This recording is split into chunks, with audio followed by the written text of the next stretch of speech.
네, 안녕하십니까. 오늘은 5월 20일 월요일 연중제 7주간 월요일이며 성령 강림 주길 다음 날이어서 연중주간이죠.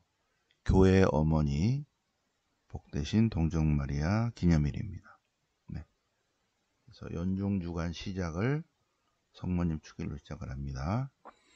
네, 그런데 우리는 연중제 7주간 월화수목금토 독서와 복음을, 독서는 쭉 연결되고 복음도 연결되니까 같이 공부를 해보시겠습니다. 자, 그래서 연중제 7주간 월화수목금토 독서는 야고보서 3장 13절부터 끝까지 5장 마지막까지, 그리고 복음은 마르코복음 9장 14절부터 10장 16절까지 보시겠습니다. 독서는 야고보서니까 야고보서 주해도 잠깐 보면서 성경 본문 보시겠습니다. 자, 야고보서 주해 보시겠습니다. 우리 지난 12월에 공부했죠, 그죠? 그래서 짧게 요약을 하겠습니다. 야고보서, 쉽게 얘기해서 야고보서 누가 썼다? 모른다. 확실한 건 뭐다? 야고보가 안 썼다. 그죠? 왜 썼나? 이제 보겠습니다. 야고보서가 사도 야고보가 보낸 편지 형식이지만 야고보서는 외관상 편지 같지만 내용은 신앙생활에 관한 훈계다, 훈계. 따라서 설교집이나 교훈서로 특징 지을 수 있다. 이 문학적인 특징은 일정한 순서 없이 훈계하는 구절들을 쭉 나열하는 것이다. 이게 교훈문학의 특색이다. 교훈문학. 그래서 구약의 지혜문학 같은 게 바로 교훈문학의 특성이다. 집회서도 그렇다. 집회서도. 그래서 큰 주제는 부자와 가난한 자의 차별 문제, 또 믿음과 실천의 문제, 그리고 말실수에 관한 경고, 그런 것이다. 그래서 야고보서는 편지가 아니라 짧은 설교나 또는 교훈서 같은 것이다. 문체는 세련된 히라보로 썼다. 필자는 야고보서를 누가 썼다? 모른다. 확실한 건 뭐다? 사도 야고보는 아니다. 필자는 다양한 수사학적 방법을 능숙하게 활용할 줄 아는 사람이다. 자, 그러면 필자 문제 야고보에 관해서 일반적으로 알려진 야고보는 3명 있는데 큰 야고보, 작은 야고보, 예루살렘 모교회 지도자 야고보, 이렇게 3명 있습니다. 다른 야고보도 많지만 크게 제베드의 아들 야고보와 요한, 요한복음 요한의 형님이죠. 제베드의 아들 야고보와 알페의 아들 야고보, 작은 야고보예요. 이 두 사람은 12제자에 속하고, 그 다음에 예수님의 형제 야고보가 나옵니다. 예수님의 형제 야고보 친척이에요. 예루살렘 모교의 지도자 야고보입니다. 그럼 세 사람 중에 누구냐? 누구냐? 결론 아무도 아니다. 제베드의 아들 야고보는 44년에 순교합니다. 44년에 사도행전 12장이 나와요. 그래서 제베드의 아들 야고보는 아니다. 그럼 작은 야고보냐? 아니다. 야고보서는 상당히 세련된 히라보로 쓰였다. 그래서 그리스 히라보에 아주 능통한 어떤 유다계 그리스도인이 썼을 것이다. 그러면 언제 성경으로 들어왔는가? 4세기 말경에 신약성경의 한 경서로 인정을 했다. 개신교는 뭐 있기도 하고 없기도 하고 지필 배경, 수신인 누구를 위해 썼는가? 흩어져 사는 12지파니까 편지가 아니라 그냥 회람이다. 공한 일종의 회람 문서라고 할 수 있다. 그래서 야고보서의 저자를 그냥 일반적으로 야고보라고 합니다. 그러나 절대 그 세 명의 야고보는 아니에요. 제베데의 아들 야고보, 작은 야고보, 예수님의 형제, 예루살렘 모교회 지도자 야고보, 낙탐으로 별명 가진 그 세 명은 아닌 그냥 야고보입니다. 야고보라고 해요. 그러니까 필자는 유다교와 그리스도교의 공통점을 내세우는데 특히 유다교인들 가운데 가난한 사람들의 환심을 사서 그들을 그리스도인으로 끌어들이려고 했다.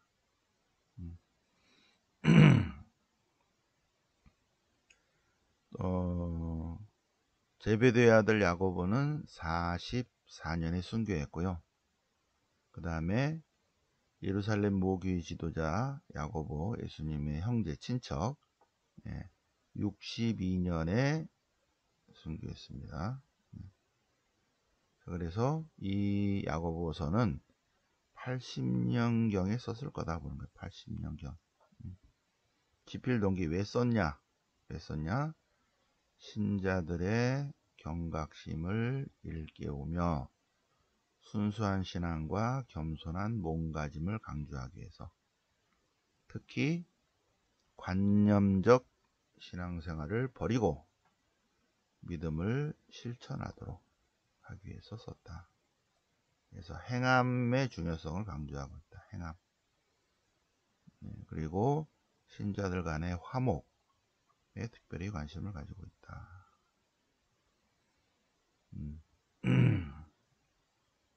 어디서 썼나? 시리아 주변일 것이다. 시리아와 그 주변에 유다계 그리스도 공동체일 것이다. 특히 야고보서에 청빈 사상이 나옵니다. 가난한 사람들을 옹호한다. 가난하고 소외된 사람들에 대한 우선적 사랑을 강조하고 있습니다. 주님의 가난한 이들은, 가난하다는 것은 하느님 안에서 어려움을 참고 견디면서 하느님을 희망하는 온순하고 겸손한 그런 사람을 주님의 가난한 이들이라고 한다. 자, 실천주의. 믿음을 실천하자. 그 당시에 관념적인 신자들이 많았나 봐요. 그래서 믿음을 실천해야 된다. 특히 그래서 실천이 뭐다? 가난하고 소외된 사람들에 대한 우선적 사랑이다. 하느님의 뜻을 실천하지 않는, 믿음을 실천하지 않는 신앙은 사입이다. 자, 그래서 야고보서에는 예수님의 가르침도 나오고, 또 유다교의 지혜문학, 그리고 헬레니즘 윤리사상, 이런 것들이 많이 포함되어 있다. 짧게 주해를 보셨습니다. 야고보서 본문 보시겠습니다. 본문. 여러분 가운데 누가 지혜가 모자라면 지혜 원천이신 주님께 청하십시오. 그러면 받을 것입니다. 가난한 이들은 주님 안에서 풍요로워졌음을 자랑하고 부자는 빈곤해졌음을 자랑하십시오. 부자는 결국 불꽃처럼 쓰러질 것입니다. 부자 별거 아니다. 시련을 견디어내는 이는 복되다. 그렇게 시험을 통과하면 주님의 은총과 축복을 받을 것입니다. 네. 유혹을 받을 때 하느님이 나를 유혹한다, 그렇게 하지 마십시오. 하느님은 악의 유혹을 받으실 분도 아니고 또 우리를 악으로 유혹하지도 않으십니다. 네. 사람마다 자기 욕망에 사로잡혀서 유혹에 넘어가는 것입니다. 네. 모든 은총과 축복, 은사는 위로 위에서 옵니다. 말씀을 듣고 실천하기, 말씀을 행하는 사람이 되십시오. 말씀을 듣기만 하지 마십시오. 말씀을 행하는 사람은 은총과 축복을 받을 것입니다. 주님께서 사람을 차별 대우하지 않으니 우리도 서로 사람을 차별해서는 안 됩니다. 네. 하느님께서는 가난한 이들을 골라서 믿음의 부자가 되게 하십니다. 그리고 하나님 나라의 상속자가 되게 하십니다. 누가 참된 믿음이 있다면 말만 하지 말고 실천하십시오. 실천. 믿음에 실천이 없으면 그 믿음은 죽은 것입니다. 안고 없는 찐빵입니다. 네. 믿음만 있다고 의롭게 되는 것이 아닙니다. 실천으로 의롭게 됩니다. 풍요로워집니다. 영이 없는 몸은 죽은 것이듯이 실천이 없는 믿음도 껍데기입니다. 껍데기. 자, 그리고 우리는 말조심을 해야 됩니다. 말조심.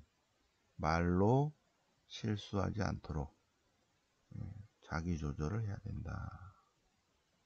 우리는 이 혀로 주님을 찬미하기도 하고, 또 다른 사람을 욕하고 저주하고 거짓 선전선동을 하기도 합니다. 같은 입에서 찬미와 저주가 나옵니다. 조절을 잘해야 됩니다. 누가 지혜로운 사람입니까? 말씀 안에 머무르는 사람입니다. 자, 그래서 세속의 친구는 하느님의 적입니다. 싸움이나 다툼이 어디서 옵니까? 탐욕에서 오는 것이 아닙니까? 무질서한 애착. 누구든지 세속의 친구가 되려면 하느님의 적이 된다. 무질서한 애착에 빠지면 하느님을 등지게 된다. 하느님께로 가까이 가십시오. 그러면 하느님께서 가까이 다가오실 것입니다. 주님 앞에서 자신을 낮추십시오. 하느님께서 높여주실 것입니다. 서로 헐뜯고 욕하지 마십시오. 우리가 누구이길래 이웃을 심판한다는 말입니까? 자만하지 마라. 자만하지 마라. 하느님이 허락하니까 모든 일들이 이루어지는 거죠. 허세를 부리지 마십시오. 자랑하려거든 하느님을 자랑하십시오. 야고보서 5장 부자들에 대한 경고. 부자. 돈만 하는 부자예요. 돈만 하는 부자. 부자들의 재물은 썩었고 그들의 옷은 좀 먹습니다. 그들의 근관은 녹슬었습니다. 부자들은 사치와 쾌락을 누렸어. 가난하고 소외된 사람들에 대한 우선적 사랑이 없는 부자를 얘기하는 거예요. 자, 주님께서 다시 오실 때까지 주님과 만남입니다.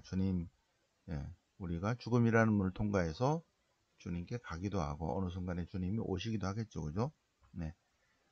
주님과의 만남 참고 기다리십시오. 농부를 보십시오. 농부는 곡식 이을 때까지 참고 기다립니다.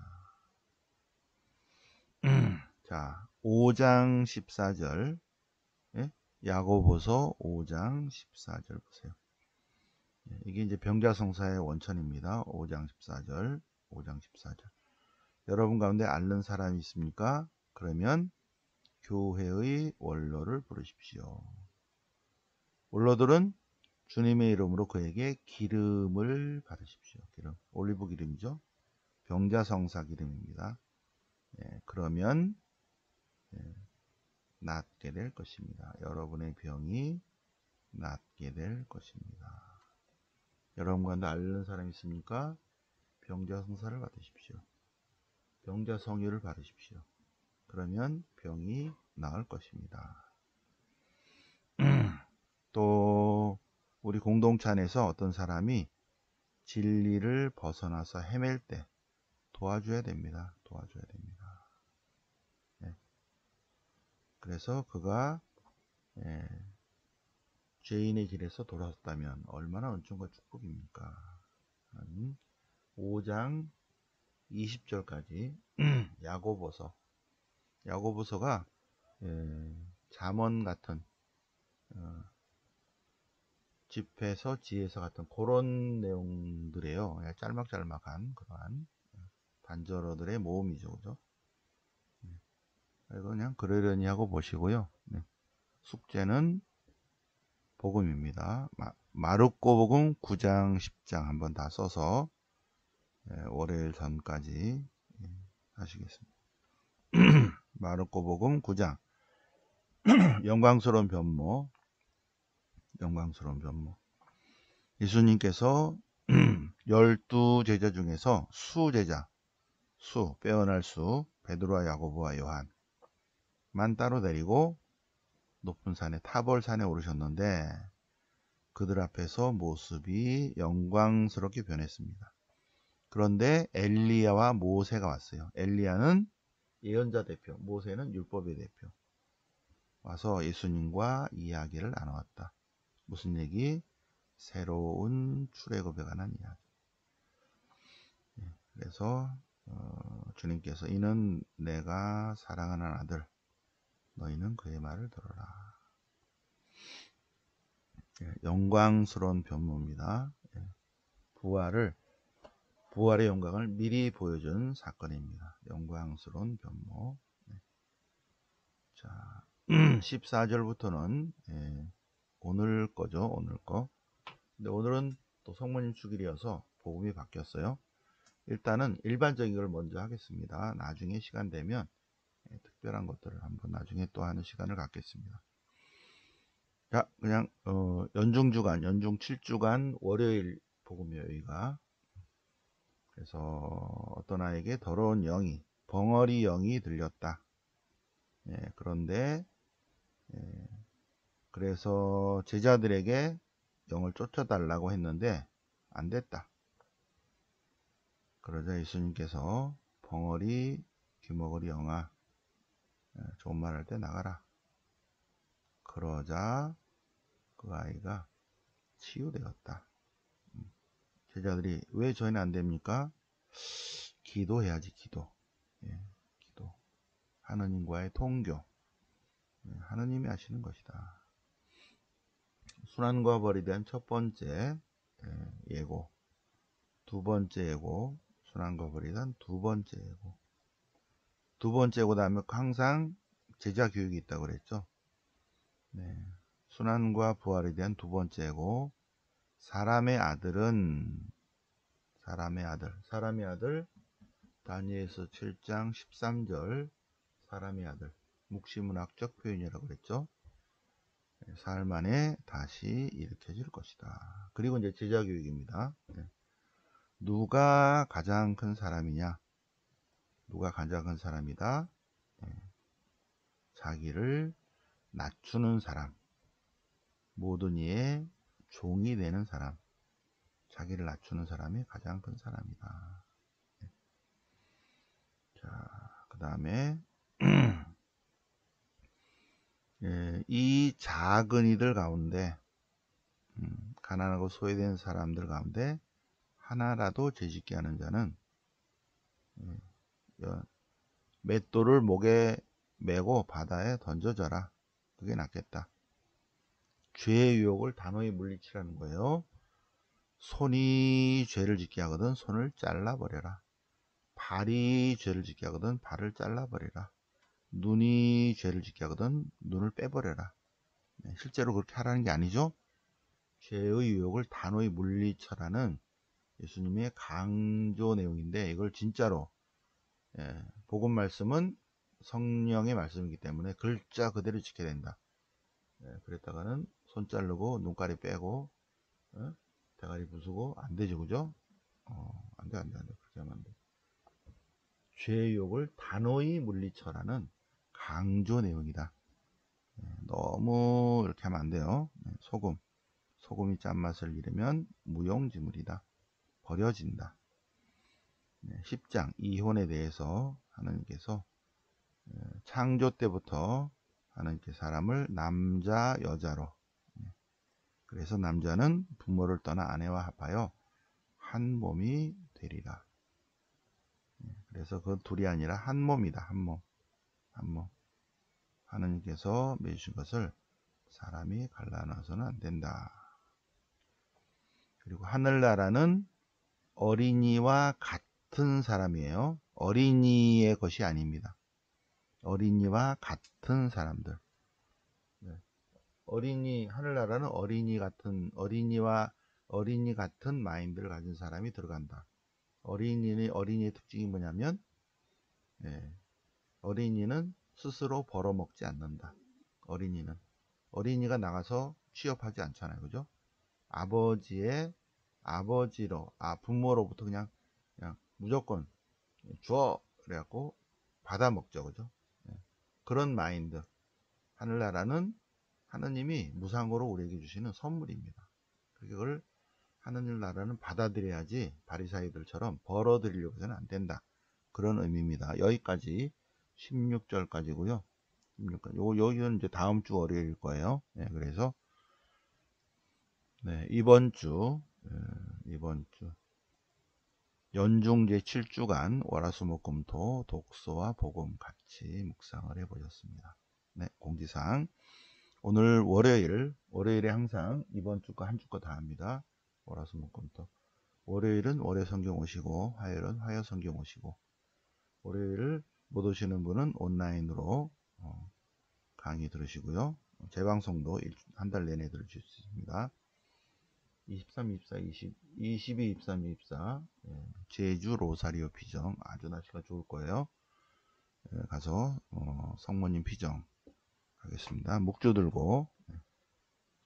자, 그리고 6월 6일은 유배 후 예언서 특강, 오바드야, 에제키엘, 제2, 제3 이사야, 말라키, 요엘, 하가이, 주카리야, 말라키, 요엘 예언서 하시고요. 그 다음에 6월 20 첫째 목요일 특강, 셋째 목요일 산피정, 금년에 또 처음 가죠. 산피정, 치악산 산피정 갑니다. 오늘부터 월성, 화성, 토성에서 40명 모집합니다. 현장에서 접수하시면 되겠습니다. 자, 오늘 연중제 7주간 월요일 맞아서 월화수목금토 독서 복음 같이 묵상해 보셨습니다. 영광이 성부와 성자와 성령께 전과 지지 항상 영원히 아멘. 성부와 성자와 성령 이름으로 아멘.